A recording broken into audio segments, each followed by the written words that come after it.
حضرت عبداللہ ابن عمر رضی اللہ تعالیٰ عنہ کے پاس ایک گدھا تھا. ہم پنجابی میں تو کہا کرتے تھے کہ بڑا ساؤ جانور ہے، بڑا دھیما ہے، بڑا اچھا ہے، سواری بھی کرتے تھے اس پہ، اس پر بوجھ بھی رکھتے تھے، اور بھی کئی کام، جانوروں کا چارہ بھی اس پہ رکھ کے لایا جاتا تھا. بہت سارے لوگ اس کی تعریف کرتے تھے کہ ظاہر ہے اس وقت یہ جانور ہر گھر کی ضرورت ہوتے تھے. لوگوں نے بڑی تعریف کی کہ جناب یہ گدھا بڑا اچھا ہے، بڑا عمدہ ہے. اب بعض چیزیں ایسی ہوتی ہیں جن سے دل لگ جاتا ہے. کچھ نوجوانوں نے گھروں میں بلی رکھی ہوتی ہے، گھوڑا رکھا ہوتا ہے، جانور رکھے ہوتے ہیں. ان کی پوری توجہ انہماک ہم دیکھتے تھے دیہاتوں میں کہ بزرگ اگر کہیں چلے جاتے تھے سفر پہ تو وہاں سے بھی پیغام بھیجتے تھے کہ گائے کو چارہ ڈالا کہ نہیں، بھینس کو نکالا کہ نہیں، تم نے باڑے سے دھوپ چھاؤں کا خیال کیا کہ نہیں. وہ چیز ذہن میں آ جاتی تھی. حضرت عبداللہ ابن عمر رضی اللہ تعالیٰ عنہ وہ گدھا کیونکہ بڑا پیارا تھا، بڑا اچھا جانور تھا اور بڑے کام کرتا تھا، بہت سارے معاملات گھر کے اور کھیتی باڑی کے اس کے ذمے تھے. تو گھر والے بھی کہتے کہ اس جانور کی وجہ سے بڑی خیر ہے، بڑے کام ہو جاتے ہیں. آپ کا بھی خیال تھا.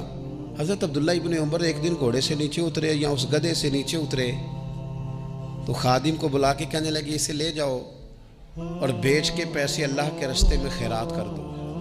اب وہ خادم کا بھی اس سے دل لگ گیا تھا، جانور گھر میں ہوتا ہے دلچسپی ہو جاتی. کہنے لگا حضور وہ سارا محلہ تو اس کی تعریف کرتا ہے، سارے خاندان والے تو اس جانور سے دلچسپی رکھتے ہیں اور آپ بیچ رہے ہیں. آپ فرمانے لگے جس طرح سب کا دل اس کی طرف ہے نا کہ اچھا جانور ہے، میرا بھی ہو گیا ہے، لیکن میں اپنے دل کو سوائے رب رسول کے کسی اور طرف ہوتا دیکھ نہیں سکتا. اعظم بلا سے اپنی وہ ہستی ہی کیوں نہ ہو، اعظم بلا سے اپنی وہ ہستی ہی کیوں نہ ہو، جو چیز اس کی راہ میں حائل ہو پھونک دو، جلا دو ایسی ساری چیزیں جو ان کے راستے میں آتی ہیں. فرمایا اس کی طرف توجہ ہونے لگی ہے، لہٰذا میں اسے اب رکھ سکتا. مزاج تھا، طبیعت تھی، طریقہ اس طرح کا تھا کہ وہ. پھر ایک اور بات بڑی خوب تھی. حضرت عبداللہ ابن عمر ان لوگوں کی پذیرائی بڑی کرتے تھے جو خیر کا کام کرتے تھے. دینی کام کوئی بندہ بھی کرے اس کی پذیرائی ہو، اس کی تعریف ہو، خیر کے جملے ہوں تاکہ دینداری پھیلے. حضرت عبداللہ ابن عمر رضی اللہ تعالیٰ عنہ کو نا غلام آزاد کرانے کا بڑا شوق تھا. دیکھیں نا ایک بندہ کسی نے خرید لیا ہے، وہ اس کا پابند ہے، بڑی تکلیف میں ہوتے تھے لوگ. غلام 1000 سے زیادہ غلام آپ نے آزاد کرائے تو آپ جب غلام خریدتے تھے نا تو نظر کرتے تھے جو غلام ذرا زیادہ نمازیں پڑھتا اسے آزاد کر دیتے. تو غلاموں نے اس طرح کیا، انہیں پتہ چل گیا، انہوں نے بھی نا لمبی لمبی نمازیں شروع کر دی. تو حضرت عبداللہ ابن عمر کو پتہ چلتا، آزاد کر دیتے. ایک دن آپ کے بیٹے کہنے لگے حضور یہ آپ کو دھوکہ دیتے ہیں، لمبی لمبی نمازیں پڑھتے ہیں، آپ آزاد کر دیتے ہیں، بعد میں پتہ نہیں 5 بھی پوری پڑھتے ہیں کہ نہیں پڑھتے. تو حضرت عبداللہ ابن عمر کہنے لگے پتر تیرا کیا خیال ہے، مجھے نہیں پتا. کہا حضور پتہ ہے. فرمانے لگے یہ مجھے رب کے نام پر دھوکہ دینا چاہتے ہیں، جو رب کے نام پہ دھوکہ دے روز دے، میں روز دھوکہ کھانے کو تیار ہوں. دوسری بات یہ تھی حضرت عبداللہ ابن عمر میں کہ نبی پاک سے محبت کوٹ کوٹ کے بھری ہوئی تھی. حضور کا ذکر آتا تو رو پڑتے، ان جگہوں پہ جا کے ڈھونڈ ڈھونڈ کے بیٹھتے جہاں نبی پاک نے وقت گزارا ہے. ایک درخت کا پتہ چلا کہ یہاں حضور تھوڑی دیر آرام فرما ہوئے تھے، انہوں نے دیکھا تھا یا انہیں معلومات ہوئی تو ہمیشہ اس درخت کو پانی دیتے، اس کا خیال کرتے، کہتے یہ درخت ہمیشہ تر و تازہ رہے، یہاں میرے نبی پاک نے تھوڑا وقت گزارا ہے. وہ مکہ مکرمہ میں بھی جاتے تو وہ جگہ ڈھونڈ ڈھونڈ کے جہاں حضور نے نماز پڑھی تھی نماز پڑھتے. مسجد نبوی میں آتے تو جس ممبر پر حضور بیٹھ کے خطبہ دیتے تو اس پہ ہاتھ پھیر کے چہرے پہ ملتے.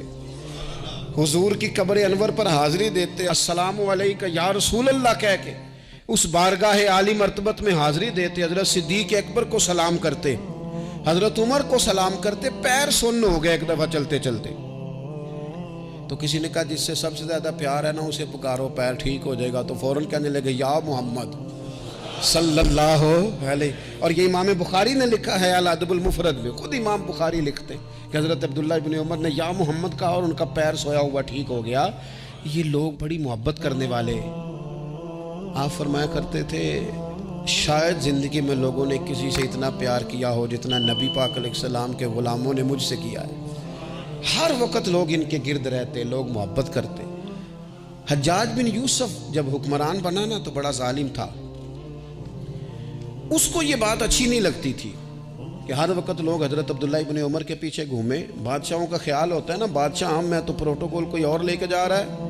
اس نے ایک دفعہ جمعہ پڑھاتے پڑھاتے معاذ اللہ حضرت عبداللہ بن زبیر رضی اللہ تعالیٰ عنہ کے خلاف کوئی بات کی. تو حضرت عبداللہ ابن عمر اگرچہ بڑے صلح جو تھے، صلح پسند تھے، لیکن اگر حق کی بات ہوتی اور اس طرح سے ہوتی کہ کوئی بڑی غلط بات کرتا تو پھر ٹوکنے میں بھی بڑی جرت کا مظاہرہ کرتے. ایک دفعہ اہل کوفہ نے آپ سے مسئلہ پوچھا نا، چونکہ آپ مفتی تھے، لوگ مسئلے پوچھتے تھے. انہوں نے پوچھا حضرت عبداللہ ابن عمر سے کہ مکھی اور مچھر کا خون لگ جائے تو اس کا کیا مسئلہ ہے، کپڑے ناپاک تو نہیں ہوتے؟ تو اس سوال کا جواب دینا چاہیے تھا نا، ہوتے ہیں کہ نہیں ہوتے. تو فرمانے لگے حسین ابن علی کا خون بہا کے اب مکھیوں کے خون کے مسئلے پوچھنے شروع کر دیے. اب تمہیں یہ والا خون نظر آنے لگا ہے؟ حضور کی اولاد پاک کو شہید کر کے اب ان مسئلوں میں آئے ہو؟ میں خیال نہیں آتا تمہارے دلوں میں گھٹن ہے حضور کی اولاد کے لیے اور دین کے مسئلے پوچھتے ہو. جاؤ پہلے کشادگی پیدا کرو، تیری نسل پاک میں ہے بچہ بچہ نور کا، تو ہے عین نور تیرا سب گھرانہ نور کا. پہلے کشادگی لاؤ حضور کی اولاد پاک کے لیے، پھر مسائل پوچھنا. حجاج بن یوسف نے کوئی بات کر دی، آپ نے ٹوک دیا، آپ نے ٹوک دیا.